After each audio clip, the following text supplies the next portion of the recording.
morning, everyone. Welcome back. I'm Faith Suggs, Duke Women's basketball graduate, and this is my wonderful father, Shafer Suggs, former NFL player with the Cincinnati Bengals and the New York Jets.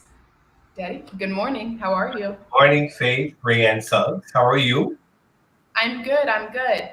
Today is going to be a fun day. Welcome, everybody. Welcome back, our F3 family. To those of you who are new, shoot us a wave in the comments, ask any questions. We would love to see you and meet you. To those of you who are new, our goal is to use our stories and faith to strengthen the family core of those around us as well as our viewers.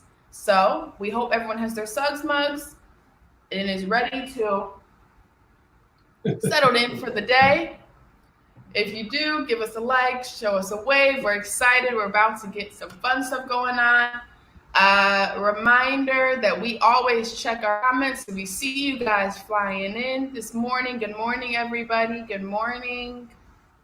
We are so happy to have you all. Remember to visit faithfamilyfocus.net. Today is going to be exciting. So we're going to go over how to navigate the teenage years in your life as parents, but also on the other end as kids. So, Dad, before we dive into that fun stuff, we have some new news going on around the world with sports. Do you want to kind of give people a little bit of a window into all that? Yeah, so things are very fluid. We found out this week, I know it was national news. We kind of knew that there was an anticipation that there may not be any football in the Ivy Leagues. Of course, the Ivy Leagues were the first to shut down the spring sports as a result of the seriousness of the COVID, but they decided to postpone fall sports, which is huge news. And I anticipate, we can talk about this a little bit, I can anticipate that some of the other conferences are going to either follow or make some serious adjustments to how they proceed with fall sports. But as far as for Devin, actually, it's it's a good thing because it's going to be like a red shirt year for him. He's going to enroll. He's actually going to be going there in August for the fall semester. And we're still trying to figure out, they're logistically trying to figure out when they will be able to work out. But what's nice about that is he will be acclimated to the academics of it. Right now, he's actually taking a class, but just getting, and then you could probably speak to this more than anything else for freshmen, scholar athletes going into college, but to be acclimated into the rigors of the school. And then in order for him to be able to get 4 years of eligibility, he will have his spring semester, he will actually take a leave. We're still trying to figure out if he's going to stay there, which is what I'm thinking, and work out and possibly get a job. And then in the summer, their goal is to start football back in the fall. So actually, it was news that we anticipated. Actually, it's you take something and make a really positive out of it, but he still will be at Yale, still be in school, still be playing football. So it'll be interesting. I don't know. I know that you're heading back to Long Island University, and all these schools are slowly, day by day, trying to figure out what's going to happen in the fall. I know that you saw that Stanford, in anticipation of what was going to happen financially, eliminated 11 sports. So what is what are some of your comments on that? I mean, it's very fluid, and we'll have this conversation next week this time, and there'll obviously be a lot more news in regarding to the Big Ten, the ACC, the SEC. They're already making adjustments already to their fall schedule, and I don't see, or I haven't heard any real hopeful news in regarding to fall sports. Yeah, and it's just a lot of jobs and lives that are involved in this little ball of yarn kind of that's unraveling right now. I do hope that Power Five somehow, although I'm all for the safety of student athletes, safety of coaching staff, professors, etc., I think that this is a major part of people's lives. a major part of their path in their life. So you take away a year, you take away their opportunity. I think that it alters a lot of what's going to happen in their lives.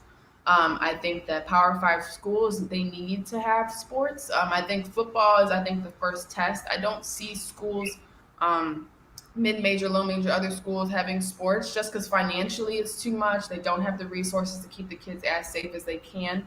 I think Power Five has the most amount of resources in the at least column for them to be able to keep these kids healthy and keep these coaching staffs healthy. Um, so they're the only ones that I think can consider to even play sports. Um, just the other levels, it doesn't. I can't see them having enough resources to maintain and keep the kids healthy and be able to cover them and take care of them when we're in the middle of a pandemic that we don't have a vaccine for. So Right. we'll see how it goes. I think that obviously it's a kind of a touch and go thing. We'll know more, like you said, next week. And throughout the process, probably by end of August, we'll have a completely different mindset on everything. Right. So Let me ask you, when you talk about the Power Five for our viewers, give her a definition of the Power Five, and tell the viewers why you feel that they have more resources to be able to do um, that. yeah, so Power Five is SEC, ACC, Big Ten, Pac-12, Big 12. Okay. Yes. So like your Dukes, your Tennessees, your Floridas, your Texas, your Stanfords, Oklahomas, Oregon's, the big. I'm trying to think everyone all over the Illinois. That those are Power Five conferences. They obviously bring in and generate more wealth than other conferences. They also have the most participating sports normally, high level sports, high level athletes who normally go on to play at the professional level. So that's why when I said that this can kind of detour a kid's career or a coach's career, it's I'm very adamant on that because this could be a senior, junior, or even a sophomore who's starting their season. They want to go play pro. This is detouring their possibility. So it should be interesting how the NCAA handles this. It should be interesting how these universities handle this because financially, sports is a giant generator of wealth in their universities and their communities. So we will see. Hopefully, we have some insurance plan in place for a lot of this because this is a lot of jobs and a lot of lives at stake in this. Well, let me ask you this, Faith. The players of college, this gets back to the NCAA rule, players actually being able to make revenue. Well, you got to remember these players are not receiving revenue to play college. And so, as the colleges make these decisions are, based on, hopefully they're looking at the safety of the kids and not looking at the anticipated revenue. Like kind of a balance, right? Anticipated revenue that they're going to be losing, but at the same time, these scholar athletes, need to be safe too, because if they get sick, the possibility of them going on and playing at the next level, I mean, is also in jeopardy too. So that's the real. I'm sorry. Go ahead. No, you're right 100%. And I got to add on is the fact that ICE now passed the law and the new guidelines that for international students whose classes are online and schools are taking online classes are not allowed to be in the United States of America. What people don't realize is that international students take up a lot of the NCAA. They all come over and play Right. over here. They have the best opportunity at university, the best opportunity at the next level, and they're over here. So we're also trying to figure that out because what happens to them? I've had Australian teammates, I've had Nigerian teammates, I have had French teammates.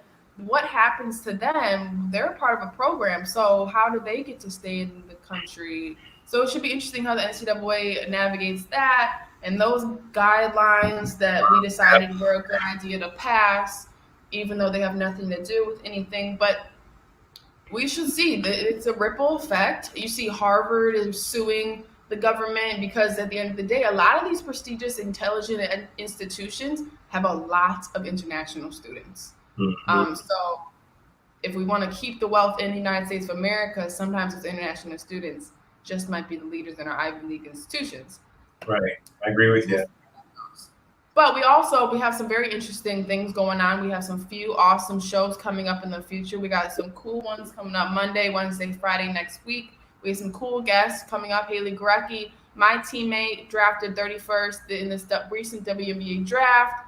Jalen Brunson, another close friend of mine, kind of a Chicago native, plays for Dallas Mavericks. He'll be on with what Haley hopefully Wednesday. And Becca Greenwell has also another draft pick for the WNBA. She'll be joining us. We're going to talk about a lot of things that have to do with transition from sports to the real world. Nice. It's interesting that something is not talked about a lot, and just kind of like the pressures in life above a professional athlete. That's the inside look for a lot of people and a lot of our viewers. So share the links, share our story. We would love to have you guys next week. It's going to be exciting. That'd be a good show. Yeah. Yep. But that's next week, Monday, Wednesday. Okay. Wednesday, Friday. Wednesday, Friday. Monday, something else coming. Oh, awesome. Excited about that. Yeah, but let's go ahead and dive into why we're all here. Today, we'll dive into what it's like to raise a teenager. Dad, you're on your second teen under your roof. He's about to leave. Well, hopefully, you're about to be empty nester. We will dive into what it's like with what you've dealt with in this stage, what I dealt with when going through the stage, because this is a stage in a person's life that seems like it's never ending. So, Dad, can you dive a little bit about it before we dive into our first topic? Well, being a parent, and I kind of put this down. It's like being a captain on a plane with your children. You start the journey, you start the destination in mind with a navigation plan. Like for you, it was pretty much I started the plan, but there's things along the way, that kind of throw you off course. Right. With us, obviously, when you became a teenager, the loss of your mom really kind of changed things a little bit. But the journey is quite, I think our lives are pretty similar to that analogy of a plane. The things, turbulence or traffic kind of changes their direction, and I got to be prepared for that. And now that I'm on my second, what's really for viewers who have both boys and girls, you find it's very, very different. And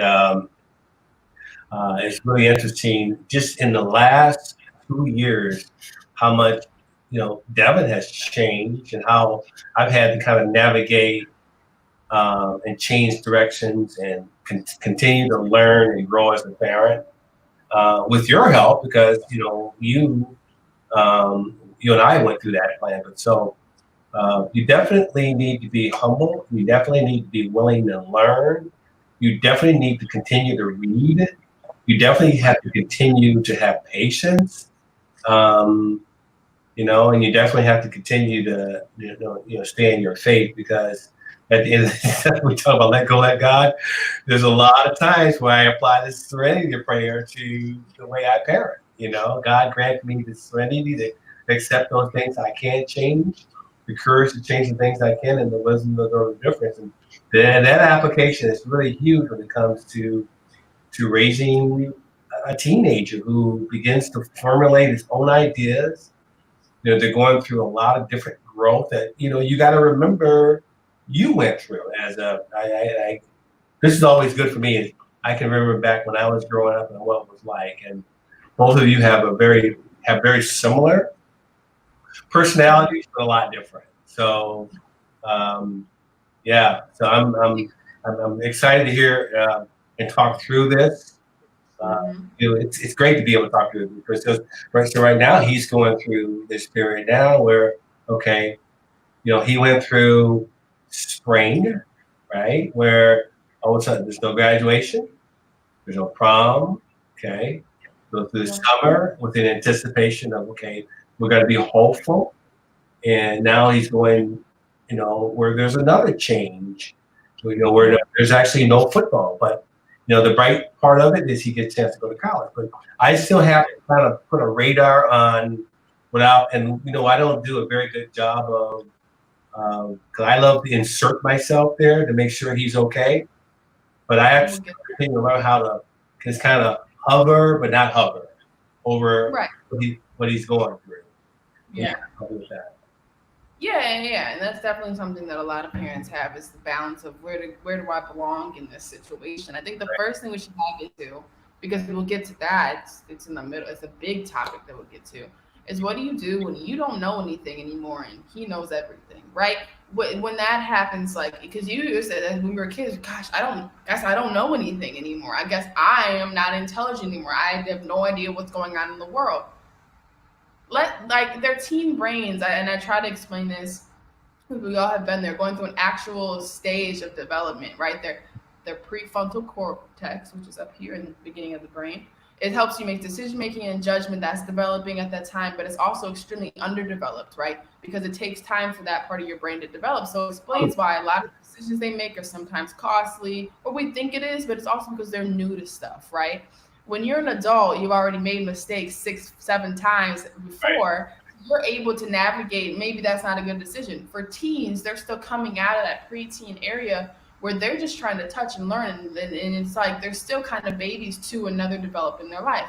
So at this time, they're also trying to be like, look, I know everything. I go to school all the time. I watch TV. I'm hip to everything. You're not. So I know more than you. You don't. Dad, take us through how you navigate that as a parent, because I'm sure that's something that can be extremely frustrating. How do I navigate, or how do I try to navigate? It's challenging, and for me, these are things that I know that you should do, but I'm learning how to do better, right? You take a deep breath, and the one thing is take a deep breath. And for him, I got to get my ego out of the way, because now he's like this big man, right? So when he raises his voice or he has conversation with me, I got to realize it's still that young kid talking to me, but what I'm looking at is this big 6'5" deep voice coming at me, and I'm thinking, okay, all right, I'm getting into my NFL mode, because you're not going to have this kind of conversation with me with that tone. But just take a deep breath, listen. Just remember that he's just finding his independence, and like you said before, these are things that, again, it gets back to me. These are hard for him. He's navigating through this stuff, whether it's his appearance, his hair, his face, his Mm-hmm. relationship with his friends, right? All these things. These are all situations that they go through. These stages that they go through, and I'm going to be honest with you. I didn't go through these stages until later. So both of you went through those stages various. Your level of maturity, at 14, 15, 16 years old was further down the road than mine was. So that's why me as a parent, what I have a lens of is my own experience. But now I'm watching, not only you talk about the brain, but both of you have conversations with me that are very, very, they're not immature. They're not teenage type comments. They are very, very intelligent comments. So I have to pause and say, wait a minute, and so that's been really, really helpful for me, is to just kind of like, okay, take a deep breath. We talk about pausing. For me, is just take a deep breath, and pause, and Right. get on the phone with Faith. Well, one question is, when you navigated this, because you're on your second time around, so you're a lot more Zen, a lot more Yoda. With me, the first time around, also recently, now all of a sudden you were doing it alone.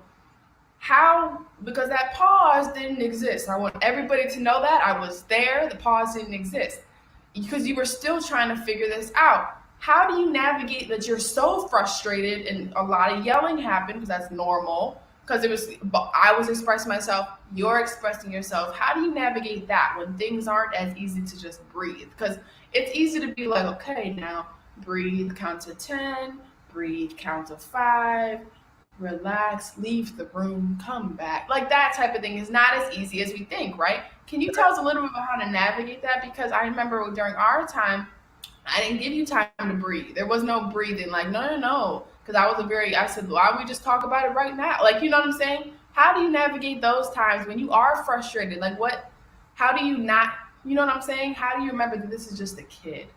Well, I had to really take some time, because we do our storyboard, and we have everything kind of written out what we want to talk about.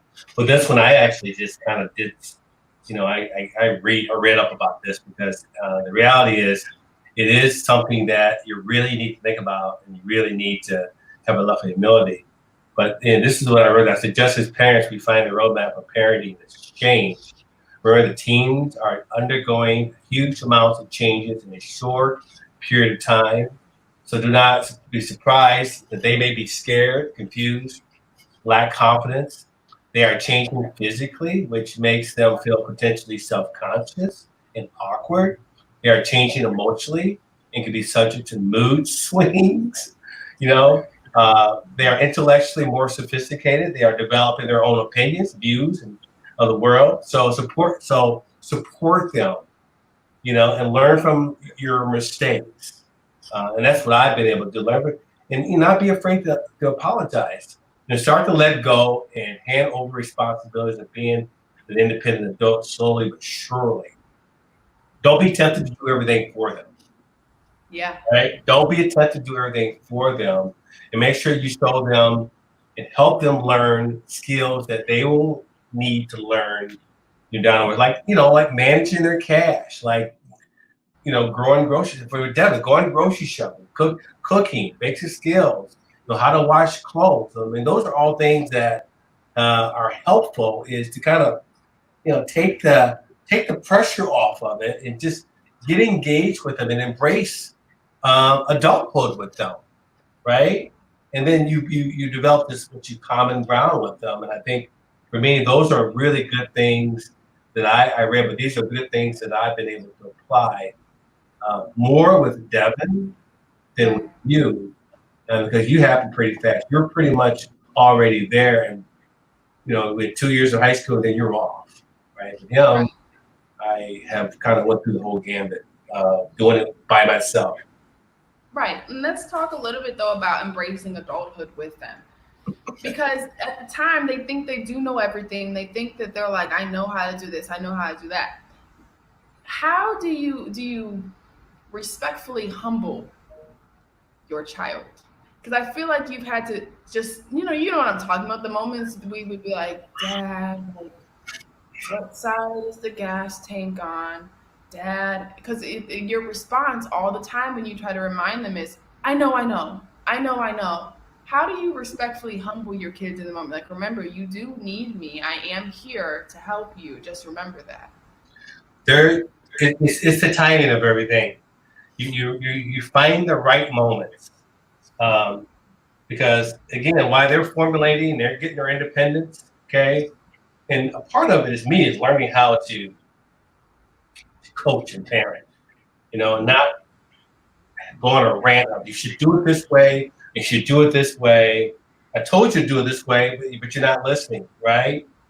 But then they don't do it, right? So what I learned how to do is take the right opportune moments, where there's no friction, right? There's no friction, whether it's the gas tank, we're sitting there, the mood is good. Hey, why don't you go ahead and do it, right? And so it takes a little pressure off of him. If you need help, let me know, right? Right.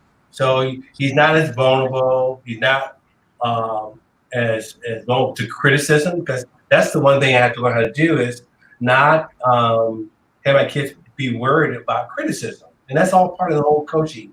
When we're talking about building the champion, coaching is creating a safe space for them to learn. So the timing of when I do these things is really key. You don't do it when the pitch is high, when the tension is high, when they feel very, very vulnerable, right? And that's worked really with Devin. That's worked really, really well. He came in one day when it was winter time, and he goes, "Dad, I can't put my key in the keyhole because it's frozen." Okay, I said, "Okay, all right. So, what do you think we need to do?" He said, "I don't know." So I said, "Well, let's do the hot water, throw it on there." He said, "Oh, okay, let me think about that." Right, a little bit of things, because he is growing, but there's so many things he don't know, and you can't. It's almost like, you remember pouring all those many, many years of experience into a tumble. Right now, you can't do that. And for me, I have to learn how. And as parents and viewers, you have to really learn how to find the right time where they're less vulnerable, right, to be able to continue, because they do listen to you. You listen to every word. They do listen to you. Okay. They may not want to hear it. You may not get the affirmation that you're looking for. And that was one of the things I had learned how to do is not demand affirmation, right? Just Yeah. say it, move on, right? So Yeah. those are things that has worked for me. And I think that's a great point. 'Cause I'm trying to remember why I was during that time. I'm trying to give you, I mean, it's years. Obviously, I'm only 20 years old. And I just think that I'm trying to remember those times because at the time you have to remember that these teens, these kids are going to school and they're being taught things that are more advanced than what was taught to you at the time. Right. Like Devin learned a higher level of math and new math because education continues to evolve, unlike our Constitution. It continues to evolve with time with people who are growing with it, right? Right. And so they are learning things that you don't know, right? We're bringing home homework that you're looking at and it's like looks like it's pig Latin, and we're looking at it like, what do you mean you don't know this? And we're right. Remember, obviously, I didn't do that with math. Both of us were mathematically disabled, but Devin, like you have to remember that they're learning things that you never even touched on until maybe college, right? So they are being educated on statistical stuff that is low, honestly, more farther than you have. But when it comes to life, when it comes to stuff like that, you have the lessons all in your hands, right? So and it takes us a while to realize, like, okay, maybe I should ask my dad how I do my taxes. Maybe I should ask my dad what's better, a 401k or an IRA account, right? Remember, we still, and now that I'm older, I'm able to do that. But in those teenage years, there's a pride that's building because they're now finding that self pride right during that time. They're in their self development that they're like, we're not going to ask for help. We're going to try to beat our head against the wall, until we figure it out ourselves. And when we fail, then we're forced to ask for help. Right. So, and especially with young men, I was that way because I was a very stubborn person. But Devin, I don't know. Obviously, he's just extremely educated, so he struggles to realize that there's other things in the world he just doesn't know. And I think that's just that age until you're humbled being around people who are more educated than you, humbled by being around people who are different than you.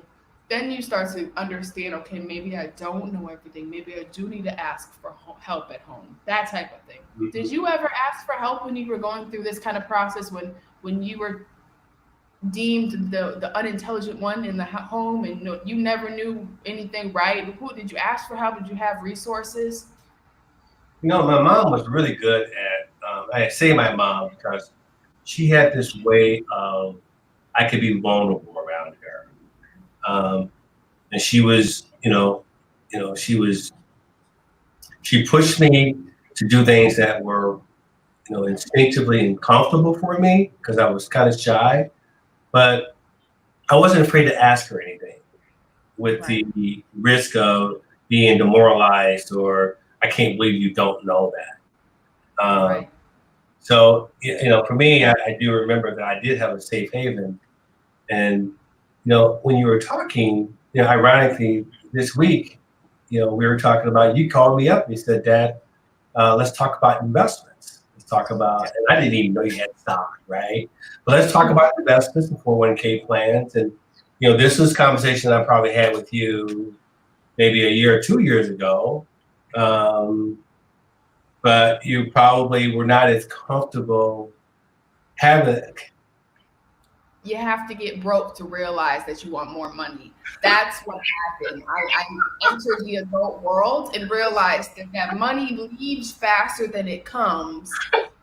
And I needed to now learn how to get stock and invest because in order to make money, you have to spend money. So that's what happened. It wasn't that I had a sudden level of maturity where I was like, I need to call dad and figure out how to set up a 401k plan. It was that I'm broke because I'm a young, recently graduated person. That is what happened. That is why I'm interested in getting more money. But I will say that, yes, you are there for me, supporting me, yes. Oh, that is awesome. But you're right. And that's getting back to what I always say, you'll figure it out. Yeah. You'll figure it out. And until you get to a point in your own life, where you get to a point where you hit bottom, where you say, okay, the fear, when the pain gets greater than the fear of change, that's when you will actually, make that paradigm shift in your life where you have to think, okay, I don't want to be here anymore. I have to change. And that happens, on smaller levels. And you're right. You had to get to that point. You had to. That was profound because you're right. I can give you that information on a chalkboard. I can email it to you.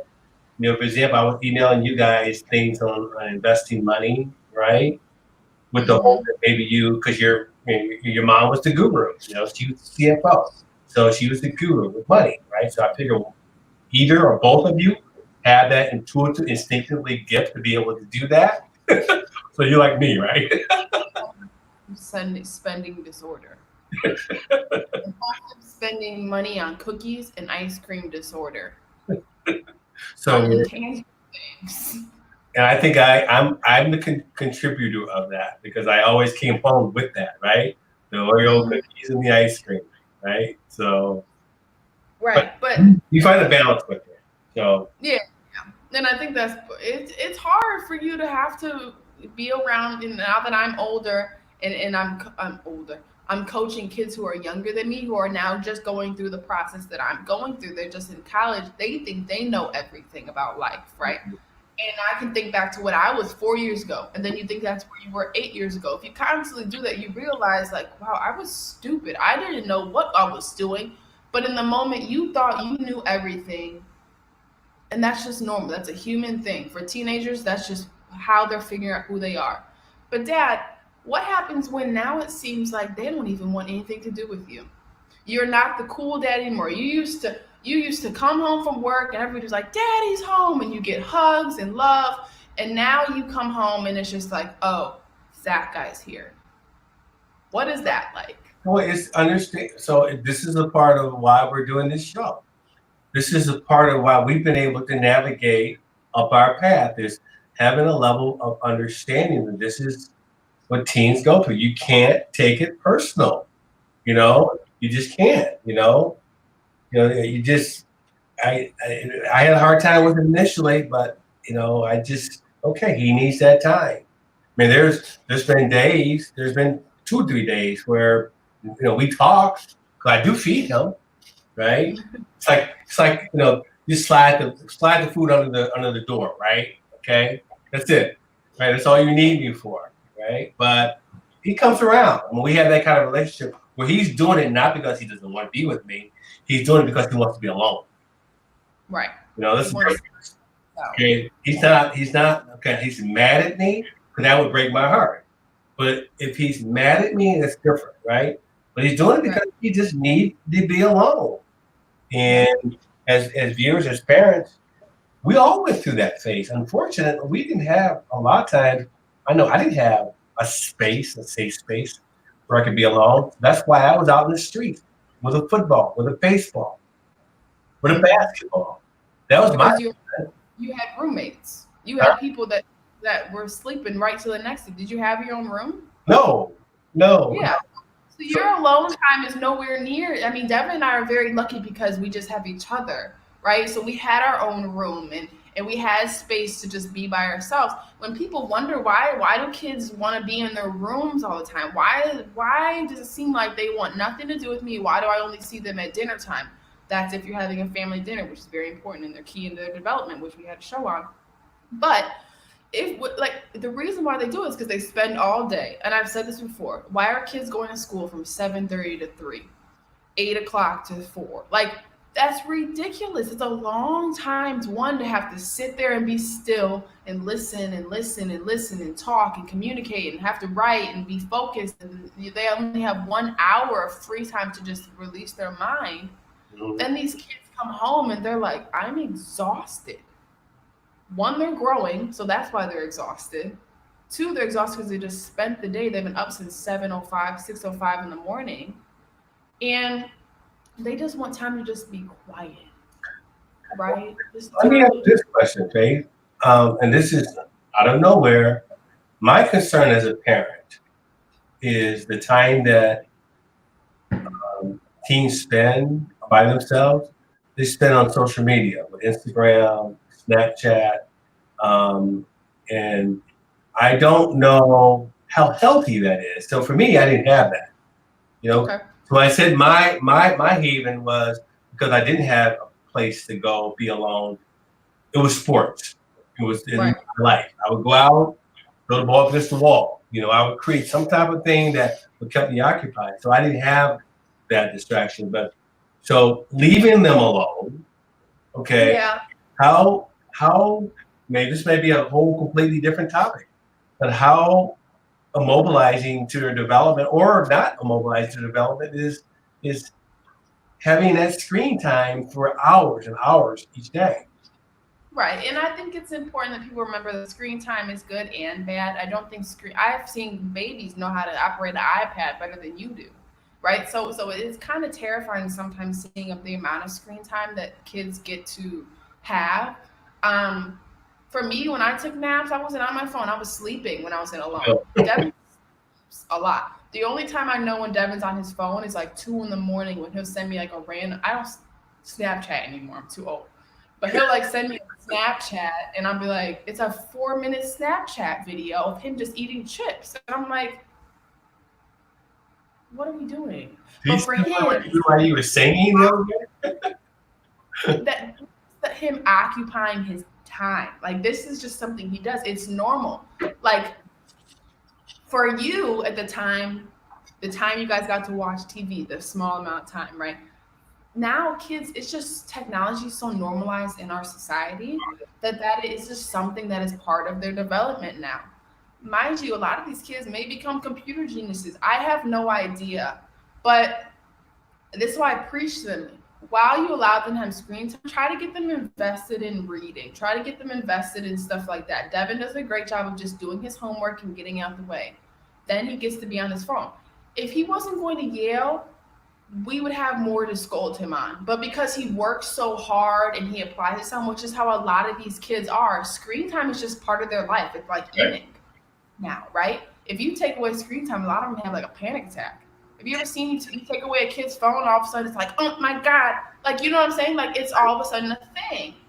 And it's just like, it's just normal for them. But while we were talking and you were talking about, you had sports. I think that the way kids view sports now is because youth sports are supposed to be you getting using sports to get to the next level. For a lot of kids whose parents have that dream for them, right? Because our leaders in society are athletes now, right? So sports is so important to the vision of how who kids want to be now. Originally, we wanted to fly, we wanted to be superheroes. Now, kids want to be LeBron James, and Right. I think that when you put youth sports as now something they have to do, something that is part of their development, it's a requirement. It's a lot more pressure on kids now to play youth sports from themselves, family, society. I think that it's no longer the same outlet as it was for you as it is for them. And I think for me, I can also feel the same way as you. I'll be like, why don't you just go out and shoot? And I'm like, because I have to shoot, right? It's not fun when you have to do something. It's kind of you have to want to do it, and it's hard. And now that I'm older and I no longer have the pressure of having to go to practices, now I'll pick up a ball and just shoot whenever, right? I'll just keep shooting shots. I'll play. That's how I am now because there's no requirement or need for me to play the sport, right? I don't need to be out here to pay for my education, that type of thing. So I think that it's a mindset thing. I think that this generation and these kids are so different from their parents because of just how the world is. And those kids are going to be different from their kids. And it's just how it is. Screen time may be even a random thing for their kids. Their kids may be on something completely different. So I think that maybe it's bad for their development if they're not using their screen time for the best. I Right. think that screen time is not bad. Social media has created a completely different generation of kids. And these kids have different views on themselves. We see a lot of confidence issues, but we see a lot of non confidence issues because a lot of kids are out, like, you know what I'm saying? So it just depends. And at the end of the day, what you're morally instilling in your kids from birth to that 14 to 19 point has to be strong enough to be able to carry them through those times. That's all you can trust in that moment.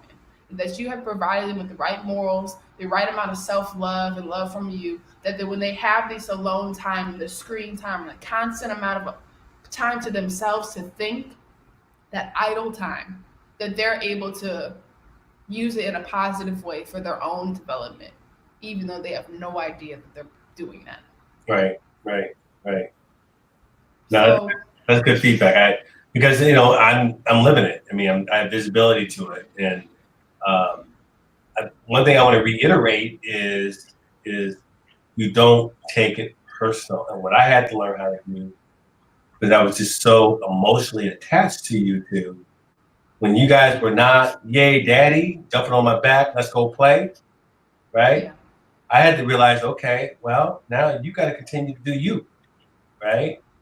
Because I was you, you were me, right? I mean, everything about me was taking you guys to practice, yeah, going to your games, preparing for your practices, everything about it, right? Now, so I'm going through that transition as a parent. I had to continue to learn how to do me, and that's that has kind of taken a lot of pressure off of me in regards to when he is doing his own thing. Like we were talking before the show. I think he had a friend he was seeing. I wanted to know who it was. It's like I want to know all the information, right? But you coach me. You don't need to know everything he's doing. Just sit back, let him do. no. You know what I'm saying? Sometimes if and then you got to remember, if you were in your son's spot years ago, would you want to tell your parents every single thing? It's just kind of like no longer, and it's not about secretive stuff. It's just kind of like that's something for you to have, Right. right? It's something for you to internalize because people say that sometimes some things just don't ever what does it need to know. And it could be that you like carrots. No one else needs to know that you like carrots. That's your thing. You like carrots. You like to eat carrots. That is just kind of how they are finding their own ways because eventually you're not going to be at home for them. He's going to go to college. He's going to not have anyone to come home to. He's going to have roommates who are in their rooms. And he's going to have to go to his room and sit there and be like, that's when you hope that he has enough self strength and confidence and ability to just be there and I don't mind because that's all we can hope for. And then eventually you see he calls home. But in the teenage years he's trying to figure it out. But let's talk a little bit about when I love this because you touched on it a little bit, but kids are mean. Like when teenagers and I think that everybody can vocalize this unless they have a perfect kid. Nobody does. Kids are very mean. Like they say mean things. I wasn't that mean. Devin's mean. Like he's mean. And how do you navigate that? What do you have to remember? Where does that meanness come from? What is going on that causes these mood swings as you touched on? Oh, it's hard.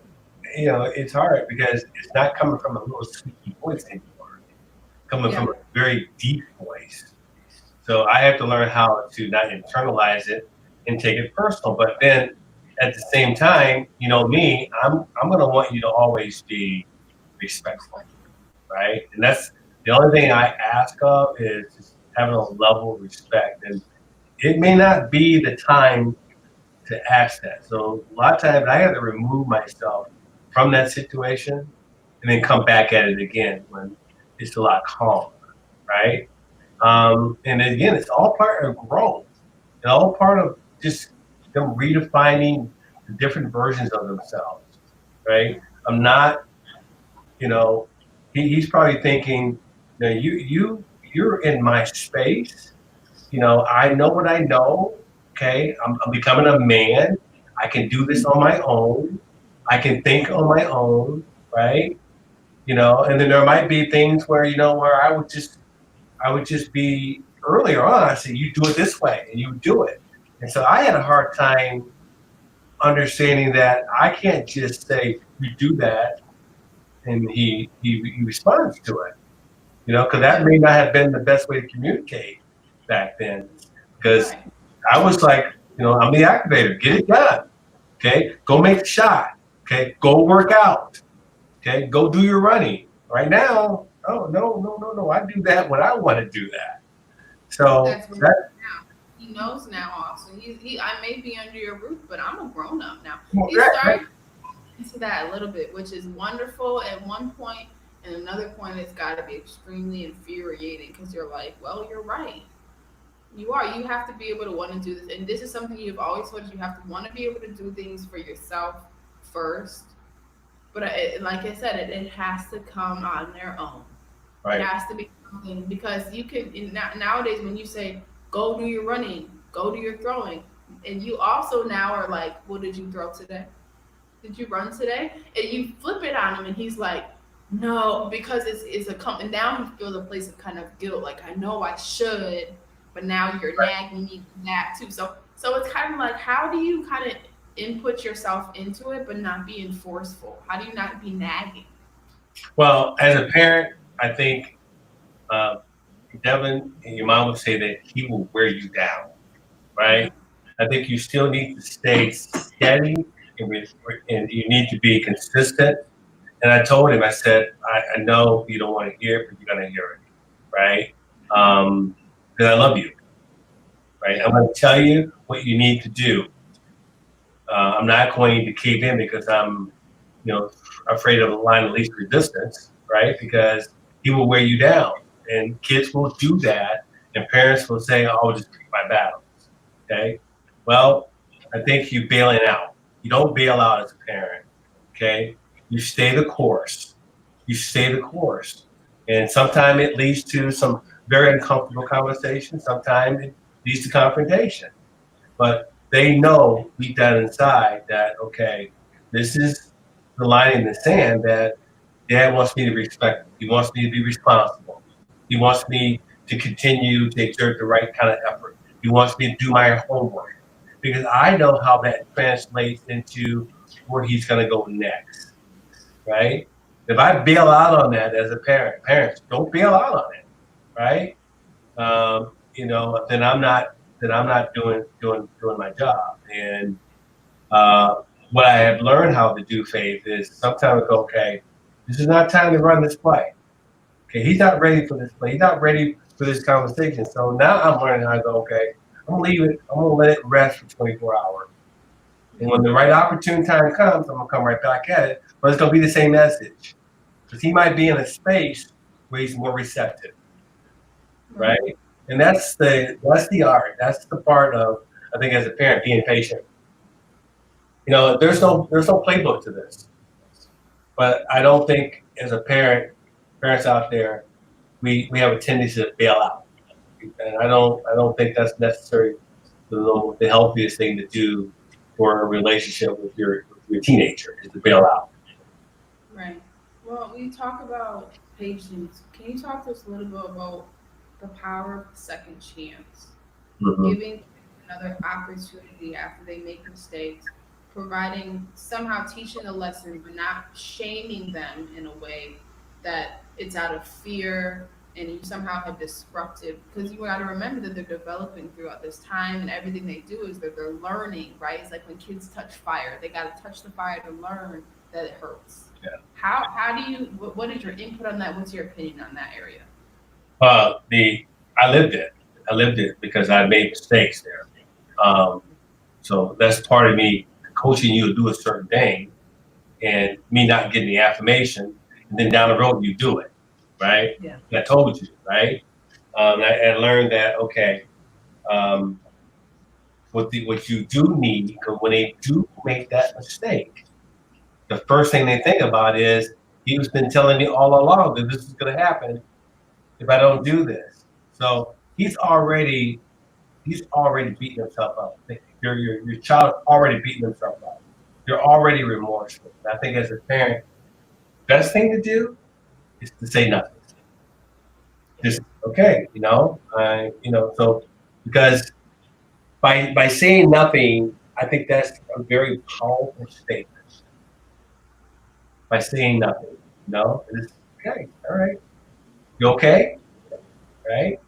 So that's worked with them. That's worked with you. Say nothing because you're already beating yourself up already. He's told me 3 times not to do this, and I did it, and now I got broke, right? So for me, what do I need to do for the burn? Can I help you with the burn? Can I help you heal from this? That's the role that a parent needs to take.